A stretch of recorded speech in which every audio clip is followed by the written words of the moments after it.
soirée. Et puis c'est un événement très attendu par les catholiques, la messe inaugurale du pape Léon XIV. 10 jours après son élection, événement à la fois religieux et diplomatique qui donnera lieu au premier déplacement en papamobile du chef de l'église. Avant ça, des dizaines de milliers de personnes sont attendues pour la messe célébrée à 10h, heure où les cloches de Saint-Pierre annonceront les premiers pas publics de Léon XIV.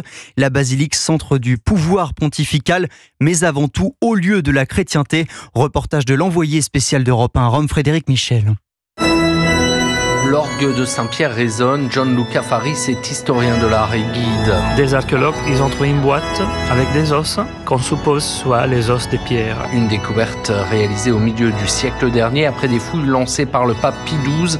Le site, depuis les années 80, est ouvert aux visites du public à plusieurs mètres sous le sol de l'actuelle basilique. La coupole de Michel-Ange marque comme un point rouge où se trouvent les os des pierres. Crucifié dans le cirque de Néron sur la rive droite du Tibre, l'obélisque qui trône au centre de la place Saint-Pierre depuis la Renaissance est le témoin du martyre de l'apôtre. Pierre, on l'a crucifié juste en face de l'obélisque. C'est l'âme du martyr de Pierre. Les colonnades situées des deux côtés de la place représentent deux bras ouverts.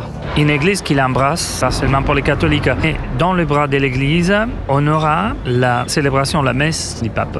Autre joyau de Saint-Pierre, la Pietà de Michel-Ange, commandée par un ambassadeur français à Rome en 1498. Une sculpture en marbre blanc de Carrare qui donne une impression de dentelle. Rome, Frédéric Michel, Europe 1.